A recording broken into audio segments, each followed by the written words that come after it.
Halo semua, selamat datang di diskusi kita hari ini. Kita akan membahas topik yang sedang hangat dibicarakan di berbagai sektor, yaitu tantangan dan peluang transformasi digital di era industri 4.0. Halo juga. Wah, ini topik yang super penting ya. Apalagi sekarang teknologi berkembang sangat cepat. Kalau tidak siap, kita bisa ketinggalan jauh. Setuju sih, industri 4.0 menandai era baru dengan integrasi teknologi digital, otomasi, kecerdasan buatan, dan data besar dalam proses produksi dan layanan. Tapi tentu saja semua perubahan besar ini membawa tantangan yang tidak sedikit. Benar banget. Tantangan pertama yang langsung kepikiran adalah infrastruktur.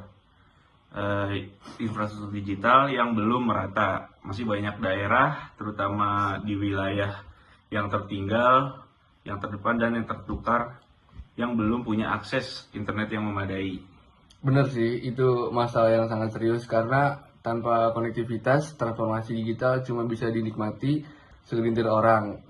Padahal idealnya teknologi itu harus inklusif, bisa diakses semua kalangan. Nah, dan juga tantangan lainnya datang dari kesiapan sumber daya manusia.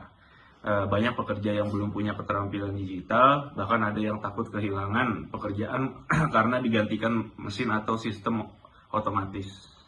Nah, itu juga tantangan sosial, transformasi digital bukan cuma soal teknologi, tapi juga soal perubahan budaya kerja dan pola pikir. Orang-orang harus diajak beradaptasi, bukan ditinggalkan begitu saja. Nah, kita juga jangan lupakan soal keamanan data. Semakin banyak proses dilakukan secara online, semakin besar risiko kebocoran atau serangan siber. Benar banget sih. Sekelas institusi besar sekalipun aja bisa jadi korban dari keamanan data. Makanya selain digitalisasi, kita juga perlu transformasi dari sisi regulasi dan kebijakan. Perlu aturan main yang jelas, termasuk dalam perlindungan data pribadi. Betul. Tapi kita lihat dari sisi lain, kita juga nggak boleh lupa bahwa transformasi digital membawa peluang yang sangat besar. Misalnya di sektor pendidikan, dengan platform belajar online, siswa di daerah terpencil bisa mengakses materi dari dosen top di kota besar. Untuk peluang juga di sektor bisnis juga luar biasa. Banyak UMKM yang sekarang bisa go digital. Mereka jualan lewat marketplace seperti Oren dan Ijo, promosi lewat media sosial, bahkan ada yang bikin toko online sendiri. Iya, contohnya ada ibu-ibu di kampung yang dulunya cuma jualan kue keliling, sekarang bisa kirim ke luar kota karena dibantu anaknya yang upload produknya ke Instagram dan Tokopedia.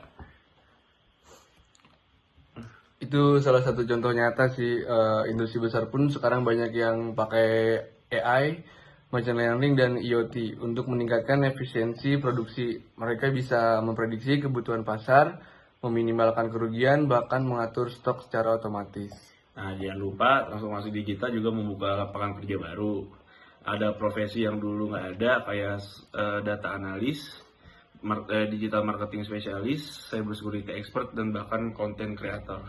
Bener banget sih, tapi sayangnya masih ada jurang keterampilan. Banyak lulusan yang belum siap masuk ke dunia kerja digital karena kurikulum pendidikan belum sepenuhnya menyesuaikan kebutuhan industri. Nah, makanya penting banget buat kolaborasi antara dunia pendidikan, industri, dan pemerintah. Harus ada pelatihan, sertifikasi digital, dan juga kurikulum yang adaptif.